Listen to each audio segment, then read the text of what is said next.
Polity के chapter 1 का second part आज हम डिस्कस करेंगे, जो शुरू होगा ताज के शासन से। इससे पहले हमने ईस्ट इंडिया कंपनी के भारत में आना और उनका शक्तियाँ कैसे कम होती गई और कैसे सारी पावर्स ताज के पास आ गई, यानी ब्रिटिश क्राउन के पास आ गई, ब्रिटिश गवर्नमेंट के पास आ गई। ये हमने पहले के वीडियो में देख लिया है। तो शुरू करते हैं 1858 के ताज के शासन से। ये शुरू होता है, इस कानून का जो निर्माण था ये 1857 के सिपाही विद्रोह के बाद किया गया। 1857 की क्रांति बहुत मशहूर फर्स्ट वॉर ऑफ इंडिपेंडेंस भी कहा जाता है, इसे फर्स्ट वॉर ऑफ इंडिपेंडेंस भी बोला जाता है। तो ये जब विद्रोह हुआ इसके बाद ही इस कानून, इस अधिनियम को बनाया गया। इस अधिनियम की जो विशेषताएं थी उनमें आप देखेंगे कि इससे आगे धीरे धीरे अंग्रेज़ों ने क्या शुरू कर दिया, हम भारतीयों को भी चीज़ों में शामिल करना शुरू कर दिया। कुछ भी, चाहे वो उनकी परिषद के गठन में सदस्यों की संख्या हो या इंडियंस की संख्या हो या थोड़े छोटे मोटे उनको हक देते गए हो, वो हम आगे डिस्कस करेंगे। तो ये हुआ था 1857 की क्रांति के बाद। वो नहीं चाहते थे कि ऐसे कोई क्रांति आगे चल के और हो, ठीक है। तो देखते हैं, भारत के शासन को अच्छा बनाने वाला अधिनियम कहा, ये ब्रिटिश लोगों के द्वारा ही, उन्हीं के द्वारा कहा गया, ये किसी इंडियन ने नहीं कहा है। ईस्ट इंडिया कंपनी को समाप्त कर दिया गया और सारी की सारी पावर किसमें आ गई, ब्रिटिश शासन के अंदर आ गई। अब हम इसकी विशेषताएं देख लेते हैं। गवर्नर जनरल का नाम वायसराय कर दिया। वायसराय यानी आज, अगर हम आज की डेट में बात करें तो गवर्नर इन द सेंस, ठीक है। तो हमने देखा था 1773 रेगुलेटिंग एक्ट के थ्रू जो बंगाल के जो गवर्नर थे उनका नाम बंगाल के गवर्नर जनरल कर दिया था, वहाँ पर वर्ड जनरल ऐड हो गया था। फिर हमने 1833 का चार्टर एक्ट देखा था, उसके थ्रू क्या हुआ था, जो बंगाल के गवर्नर जनरल थे उसको इंडिया का गवर्नर जनरल बना दिया था। अब क्या हो रहा है, अब ये हो रहा है कि गवर्नर जनरल का नाम ही बदल के क्या कर दिया, वायसराय कर दिया। तो ऐसे फर्स्ट वायसराय कौन थे, लॉर्ड कैनिंग। इस अधिनियम के थ्रू जो द्वैत प्रणाली हुई थी शुरू पिट्स इंडिया एक्ट के थ्रू, तो उसको यहाँ पर पे ख़त्म कर दिया गया। कौन सी द्वैत प्रणाली की बात की जा रही है, COD court of directors and BOD BOC board of control, ठीक है। तो इसको भी समाप्त कर दिया। नए पद राज्य सचिव का गठन किया गया जो ब्रिटिश कैबिनेट का सदस्य होता था, ठीक है। तो राज्य सचिव का गठन किया जो ब्रिटिश कैबिनेट का सदस्य होता था, इन द सेंस कौन हो गया, ब्रिटिशर्स, ठीक है। तो सचिव की सहायता के लिए 15 सदस्यीय परिषद का गठन किया गया, यानी ये जो राज्य सचिव था इसकी हेल्प के लिए 15 लोगों का और चुनाव किया गया। अच्छा, ये जो वर्ड चुनाव बोला है, चुनाव का कहीं पर भी इस्तेमाल नहीं किया गया अभी, ठीक है। तो वो क्वेश्चन आता है कि चुनाव वर्ड कहाँ से शुरू हुआ था, ठीक है, चुनाव कहाँ पर लिखा गया था एक्चुअल में, तो वो आगे हम देखेंगे। इसके बाद आता है 1861 भारत परिषद अधिनियम। तो अभी हमने देखा था 1857 की जो क्रांति हुई थी उसके बाद ब्रिटिश सरकार को लगा कि इंडिया में शासन चलाने के लिए यहाँ के लोगों का भी सहयोग लेना आवश्यक हो गया है। तो इसके तहत उन्होंने कुछ कुछ अधिनियम और बनाए, उनमें से कुछ को ही हम डिस्कस करेंगे जिनका हमारे संविधान निर्माण की प्रक्रिया में मदद थी, जिनकी, ठीक है, जिनकी वजह से या जिनका कुछ पार्ट हमारे संविधान में भी आया है, हम केवल उन्हीं को डिस्कस करेंगे। तो हम बात करते हैं 1861 के काउंसिल एक्ट की, भारत परिषद अधिनियम। तो इस एक्ट में क्या हुआ, कानून बनाने की प्रक्रिया में भारतीय प्रतिनिधियों को शामिल किया गया। देखा, यहाँ से शुरू हो जाता है इंडियंस का पार्टिसिपेशन। मद्रास और मुंबई प्रेसिडेंसियों, यहाँ पर क्यों नहीं हुआ, प्रेसिडेंसियों को विधायी शक्तियाँ दोबारा मिल गई। इससे पहले हमने क्या पढ़ा था कि जो मद्रास और मुंबई की जो विधायी संबंधी जितनी भी पावर्स थी वो उनसे वंचित कर लिया था, किस एक्ट के थ्रू, 1833 के चार्टर एक्ट के अंदर से, ठीक है। तो अब 1861 के अधिनियम में क्या हुआ, उनको वापस से शक्तियाँ दे दी गई। बंगाल, उत्तर पश्चिम सीमा प्रांत और पंजाब में विधान परिषदों का गठन किया गया। यहाँ पर शुरू हो जाता है विधान परिषद का बनना। फिर वायसराय को अधिक शक्तियाँ प्राप्त की गई। वायसराय को एक और शक्ति क्या, कौन सी मिली, उसको मिली आपातकाल में बिना काउंसिल की संस्तुति के अध्यादेश जारी करने की शक्ति।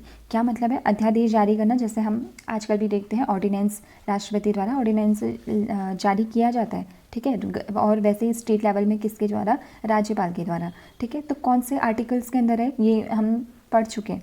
तो आर्टिकल 1, 2, 3 123 के अंदर है कि राष्ट्रपति अध्यादेश जारी कर सकता है, उसकी शक्ति है। और आर्टिकल 213 के अंदर है गवर्नर की अध्यादेश जारी करने की शक्ति। एक और फैक्चुअल चीज़ यहाँ पर ये है कि कानून बनाने की प्रक्रिया में जो भारतीयों का जो प्रतिनिधित्व आया था 1862 में जो गवर्नर थे, जो वॉइसरॉय थे लॉर्ड कैनिंग, इन्होंने क्या किया, 3 भारतीय कहाँ के, कौन कौन से जगह के थे, वो थे बनारस के राजा, पटियाला के महाराजा और सर दिनकर राव। ये इन तीनों का नाम याद कर लेना है। बाकी 2 राजाओं के तो नाम नहीं उतनी इम्पोर्टेंट है, पर सर दिनकर राव बनारस के राजा और पटियाला के महाराजा, इन तीनों को मनोनीत किया गया उस समय पे वॉइसरॉय के द्वारा, ठीक है, 1862 में। तो ये इसका एक एग्जाम्पल हो गया। 1862 में ही बंगाल में विधान परिषद का गठन हुआ था, ये भी याद रखना है। 1862 में उत्तर पश्चिम सीमा प्रांत में हुआ था 1866, यानी हम कहें तो आज का उत्तर प्रदेश, और पंजाब में हुआ था विधान परिषद का गठन 1897 में। अगर हम आज की डेट में देखें तो हमारी इंडिया में 6 राज्य ऐसे हैं जहाँ विधान परिषद है, ठीक है। तो वो हम पहले भी पढ़ा है हमने। बिहार में है, महाराष्ट्र में है, कर्नाटका में है, आंध्र प्रदेश में है, तेलंगाना में है और उत्तर प्रदेश में है, ठीक है। इन 6 राज्यों में विधान परिषद है। तो उस समय पे इन 3 राज्यों में विधान परिषद का गठन किया गया था। आगे हम देखते हैं। फिर अगला अधिनियम आता है 1892 का अधिनियम, ठीक है। तो इसमें क्या किया गया, इसमें हुआ केंद्रीय और प्रांतीय विधान परिषदों में अतिरिक्त सदस्यों की संख्या बढ़ाई गई। अब धीरे धीरे जो विधान परिषद थी उनमें सदस्य की संख्या बढ़ते जाएगी। हर अधिनियम में कुछ संख्या उन्होंने बढ़ाई थी, ठीक है। अगला देखते हैं, सदस्यों को अतिरिक्त हक दिए गए। अब उन्हें बजट पेश होता है उसमें भी उनको प्रश्न लगाने का, बहस करने का हक दिया गया और कार्यपालिका के प्रश्नों का उत्तर देने के लिए भी उनको मंजूरी दी गई। दोनों विधान परिषदों में गैर सरकारी सदस्यों की नियुक्ति के लिए समिति का गठन किया गया। दोनों विधान परिषद यानी केंद्र और जो प्रांतीय विधान परिषद थी 3 जगह पे, ठीक है, उनमें क्या हुआ, सदस्य की नियुक्ति के लिए समिति का निर्माण किया गया था। तो 1892 का एक्ट उतना कुछ इम्पोर्टेंट नहीं है। हाँ, इसमें बात आती है कि गैर सरकारी सदस्यों की नियुक्ति के लिए, ये जो हम गैर सरकारी सदस्य की नियुक्ति की बात हो रही है, इनकी नियुक्ति के लिए जो चुनाव किए जाते थे, ठीक है, चुनाव किए जाते थे, पर चुनाव शब्द का अधिनियम में कहीं भी प्रयोग नहीं हुआ है। ये ध्यान देने वाली बात है। चुनाव वर्ड का अधिनियम में, इस एक्ट में कहीं पर भी यूज़ नहीं हुआ है, ठीक है। अगला इम्पॉर्टेंट एक्ट आता है 1909 का अधिनियम, 1909 का अधिनियम। ये बहुत इंपॉर्टेंट है। इसके बाद जो अगला एक्ट आएगा वो भी काफ़ी इंपॉर्टेंट है। तो हम देखते हैं, इस अधिनियम को मॉर्ले मिंटो सुधार के नाम से भी जाना जाता है। मॉर्ले मिंटो, कहीं अब इससे आगे ऐसे नाम बहुत आएंगे।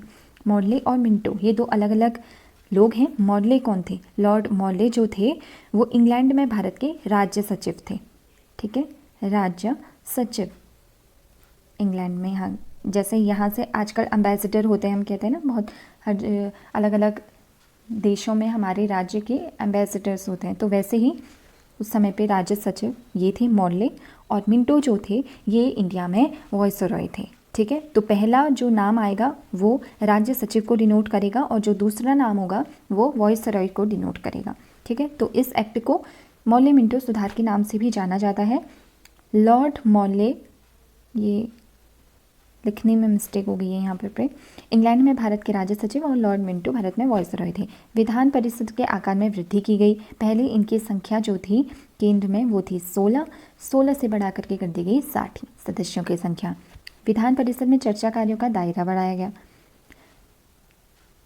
पहली बार किसी भारतीय को कार्यपालिका परिषद का सदस्य बनाया गया और जो पहले सदस्य थे उनका नाम बहुत इम्पोर्टेंट है, सत्येंद्र प्रसाद सिन्हा। सत्येंद्र प्रसाद सिन्हा ये पहले ऐसे भारतीय थे जिनको तब के समय में कार्यपालिका परिषद का सदस्य बनाया गया था।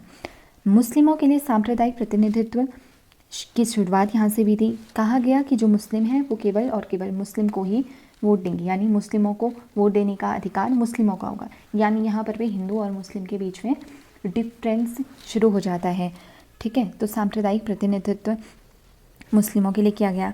Presidency corporation, chambers of commerce, विद्यालयों और जमींदारों के लिए भी अलग प्रतिनिधित्व का प्रावधान इसमें किया गया।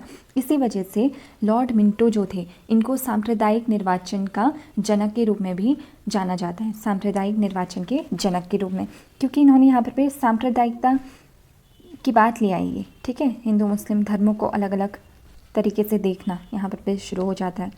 तो ये यहाँ पर 1819 का अधिनियम आ जाता है, 1909 का यहाँ पर ख़त्म हो जाता है। क्या क्या इंपॉर्टेंट था इसमें? लॉर्ड मौले मिंटो सुधार के नाम से जाना जाता है, और दूसरा था कि पहली बार किसी भारतीय को परिषद का सदस्य बनाया गया, कार्यपालिका, और दूसरा सांप्रदायिक प्रतिनिधित्व की शुरुआत हुई।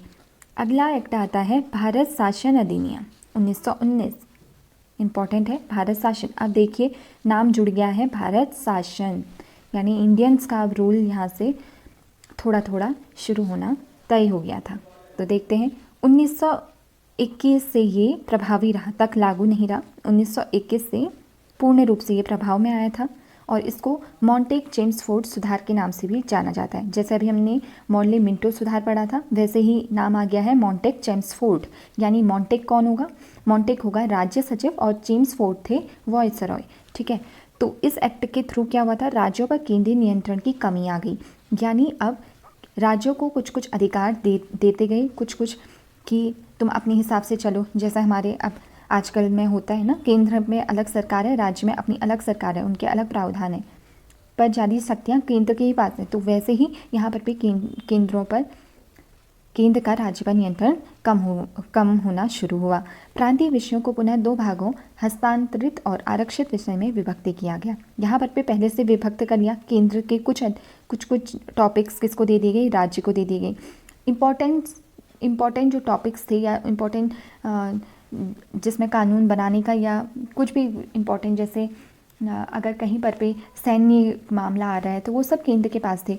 बजट है, ये सब चीज़ें, छुटपुट जो चीज़ें थी वो राज्य को दे दी गई। अब राज्य में भी फिर से चीज़ें डिवाइड हुई।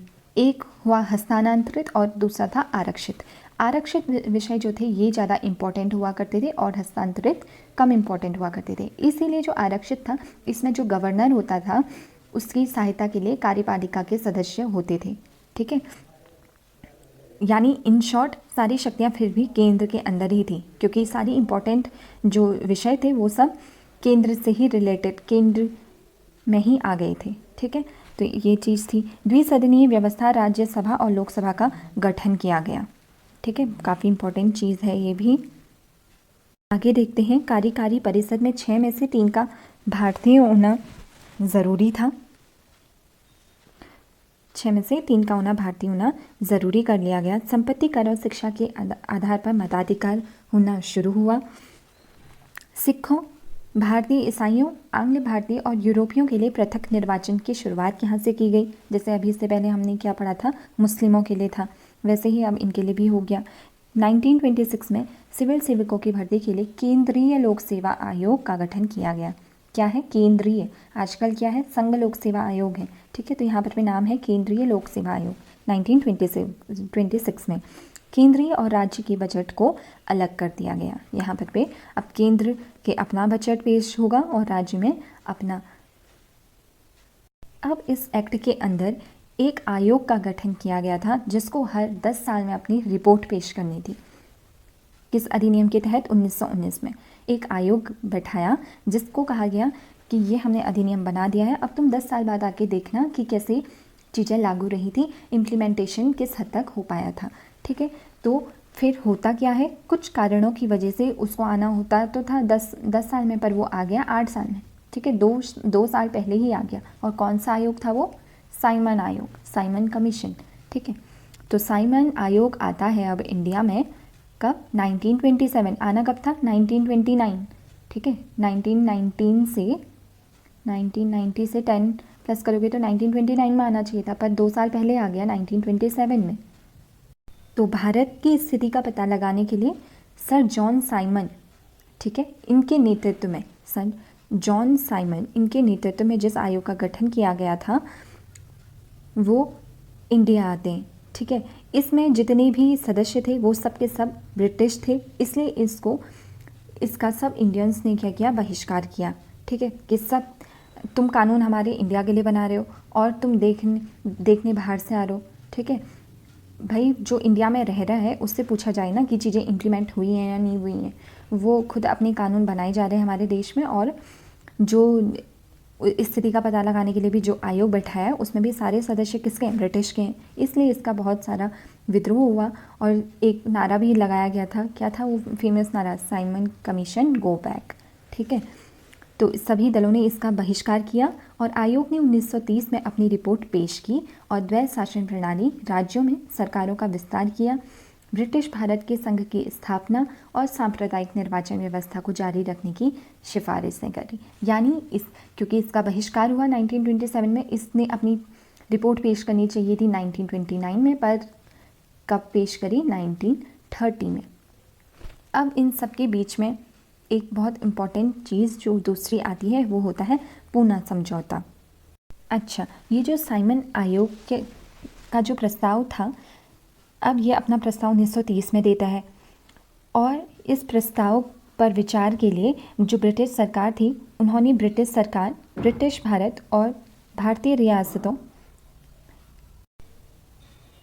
तो ब्रिटिश सरकार क्या करती है? वो कहती है कि तुमने जो प्रस्ताव दिया है अब इसमें तो सभी लोगों के मत लेने होंगे, यानी ब्रिटिश सरकार, ब्रिटिश भारत और हमारे देश में जितनी भी रियासतें थी उन तीनों के। ठीक है, तो इन तीनों के प्रतिनिधि आपस में मिले और 3 गोलमेज सम्मेलन हुए थे। 3 गोलमेज सम्मेलन हुए थे और इस सम्मेलन में जो भी चर्चा हुई थी उसके आधार पर संविधान निर्माण की कुछ कुछ प्रक्रिया और शुरू हुई और कुछ संशोधनों के साथ इस नियम को 1935 के भारत परिषद अधिनियम में ऐड कर लिया गया। ठीक है, जो भी इसने सिफारिशें रखी थी उनमें से कुछ कुछ को संशोधित करके 1935 के एक्ट में रखा दिया गया। तो अब हम बात कर लेते हैं पूना समझौते की। पूना समझौता इम्पॉर्टेंट है, हिस्ट्री में काफ़ी बार डिस्कशन होता है इसका, बहुत क्वेश्चन आते हैं इससे। तो पूना समझौता क्या था? अभी हमने इससे पहले देखा था कि ब्रिटिशर्स ने क्या किया था, धीरे धीरे जितने भी हमारे देश में जितने भी धर्म थे, चाहे वो हम कहें मुस्लिम, ईसाई या सिख हम कहें, तो उनके लिए पृथक निर्वाचन की वो व्यवस्था करते गए थे। अब उन्होंने क्या कह दिया कि जो हिंदू के अंदर जो दलित समुदाय है उनके लिए भी पृथक निर्वाचन की व्यवस्था करनी शुरू कर दी, उस पर बात करनी शुरू कर दी। अब इस बात से जो गांधी जी थे वो बहुत व्यथित हुए। उनका कहना था कि तुम वैसे ही हमारे देश में फूट डाल रहे हो धर्मों के बीच में, अब तुम हिंदू को भी क्या कर रहे हो, उनको भी अलग डिवाइड कर दे रहे हो, दलितों को अलग। तो इससे बहुत व्यथित हुए और उन्होंने क्या किया, पूना की यरवदा जेल में वहाँ पे अनशन शुरू कर दिया। वहाँ क्यों? क्योंकि उस समय पे वो कहाँ थे? पूना के यरवदा जेल में थे।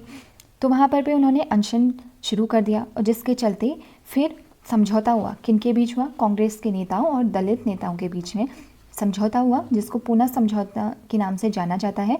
इसमें कहा कि संयुक्त हिंदू निर्वाचन व्यवस्था को बनाया रखा जाएगा और दलितों के लिए स्थान आरक्षित कर दिया जाएगा। उनके लिए पृथक निर्वाचन नहीं होगा, पर कुछ कुछ चीज़ें आरक्षित होंगी।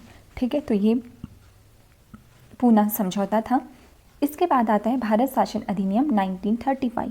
ये भी इम्पोर्टेंट है क्योंकि यहाँ से बहुत सारी चीज़ें हमारे संविधान में डायरेक्ट ली गई हैं। ठीक है, तो ये मील का पत्थर साबित हुआ कहते हैं। इसमें 321 धाराएं थीं और 10 अनुसूचियाँ थीं। संघ, संवर्ती और राज्य सूची के आधार पर शक्तियों का बंटवारा हुआ था। जैसे हम देखते हैं हमारे संविधान में व्यवस्था है संघीय सूची, इसमें उस समय पे 59 विषय रखे गए थे। राज्य सूची में उस समय पे 54 थे और संवर्ती सूची में उस समय पे 36 थे। संघ सूची यानी जिसमें कानून बनाने का अधिकार केवल संघ को है, केंद्र को है। राज्य सूची यानी जिसमें राज्य को होगा। संवर्ती सूची ऐसे विषय जिसमें दोनों कानून बना सकते हैं। ठीक है, प्रांतों में द्वैध शासन व्यवस्था समाप्त और केंद्र में शुरू हो गई। 6 राज्यों में द्विसदनीय व्यवस्था शुरू हो गई। हम विधान परिषद जिसकी बात करते हैं, विधानसभा और विधान परिषद द्विसदनीय व्यवस्था शुरू हो गई। केंद्र में तो थी राज्यसभा और विधानसभा, हमने पढ़ा ना अभी थोड़ी देर पहले, तो वैसे ही राज्य में भी शुरू हो गई। दलित जातियों, महिलाओं और मजदूर वर्ग के लिए इनको निर्वाचन का अधिकार दे दिया गया। मताधिकार का विस्तार किया और लगभग 10% जनसंख्या को मत देने का अधिकार मिल गया था इसके अंदर। और इस एक्ट के अंदर क्या हुआ, भारतीय रिजर्व बैंक की स्थापना भी हुई। संघ लोक सेवा आयोग के साथ साथ प्रांतीय सेवा आयोग और 2 या अधिक राज्यों के लिए संयुक्त सेवा आयोग की स्थापना की। इससे पहले हमने देखा था केंद्रीय लोक सेवा आयोग था वो, अब शुरू हो गया संघ लोक सेवा आयोग 1935 में। 1937 में संघीय न्यायालय की भी स्थापना हुई। ये था 1935 का भारत शासन अधिनियम। इसके बाद आता है हमारा सबसे इम्पोर्टेंट, जिसके लिए ये सब चीज़ें हुई थी, हमारा स्वतंत्रता अधिनियम 1947, भारतीय स्वतंत्रता अधिनियम 1947। तो इसको हम ब्रीफली एक छोटी सी वीडियो आएगी उसमें डिस्कस कर लेंगे, 3-4 मिनट की वो वीडियो रहेगी। तो आज इस वीडियो में इतना ही।